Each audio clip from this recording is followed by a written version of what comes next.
There is substantial doubt about the ability of General Motors to stay afloat. This just isn't some talking head on the television, Jim Cramer or somebody yelling at you. This is coming from the auditors of General Motors. Ongoing losses in the struggle to generate cash flow means GM's ability to continue as a going concern should be questioned. Last week, of course, GM posted a $31 billion loss for '08 and warned that '09 was going to be challenging. Here's what Deloitte Touche wrote in the annual report. GM's recurring losses from operations, stockholders' deficit, and inability to generate sufficient cash flow to meet its obligations and sustain its operations raised substantial doubt about its ability to continue as a going concern. Talk about a red flag. And now, here we have this ongoing story again. We're bringing up this picture, the great nemesis to Kiev, Prime Minister now. I have to make sure his title of the year is right. Prime Minister Vladimir Putin warned that Russia would cut natural gas to the Ukraine. Haven't we heard this before? If it wasn't paid, if Russia was not paid by Saturday. This threat, of course, has immediately affected gas futures in Europe, and it has revived worries about supply cuts to Europe. The Ukraine National Gas Company told the Associated Press that they would indeed pay the Russians by the end of business today. Right now, it's already the end of business in Kiev, and I'm trying to find out what happened. We don't know it yet.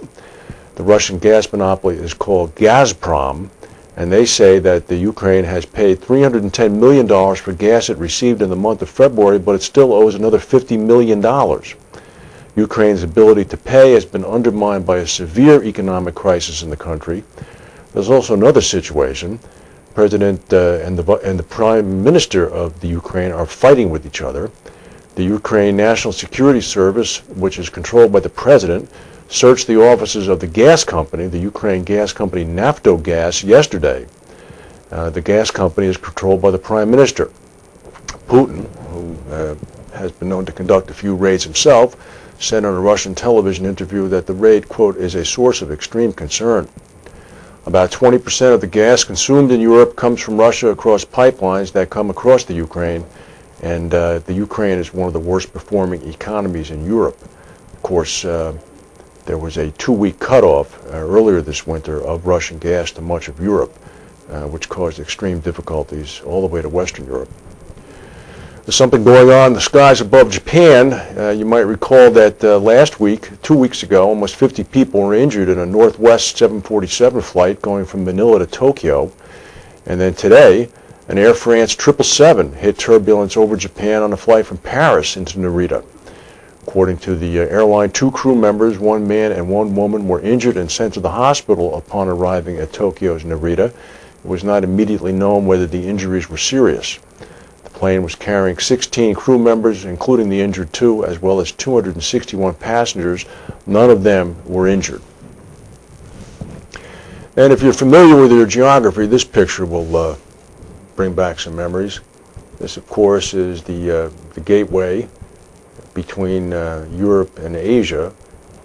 Europe a little bit to the top there, and Asia to the south. Those are the Dardanelles Straits. It's only about 6 miles wide, but that's at that point, actually it's shorter than that. It's about 600 yards at that point. And periodically, the weather forces those straits to close. And they had been closed for the past 36 hours, but this morning reopened again to shipping. The Turkish news agency reported the northbound Dardanelles Strait tanker traffic channel was opened at about 10:20 Greenwich Mean Time this morning, and the southbound tanker traffic opened up about an hour later. The straits had been closed for about 9 hours because of poor visibility caused by dense fog.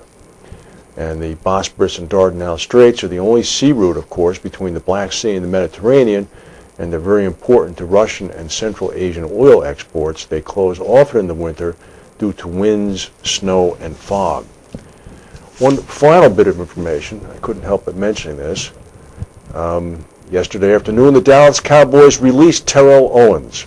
He is no longer with a job. Maybe if you've lost your job, you'll see him in the unemployment line. One person who does have a job apparently is Manny Ramirez, who has just signed a 2-year contract to rejoin the Los Angeles Dodgers.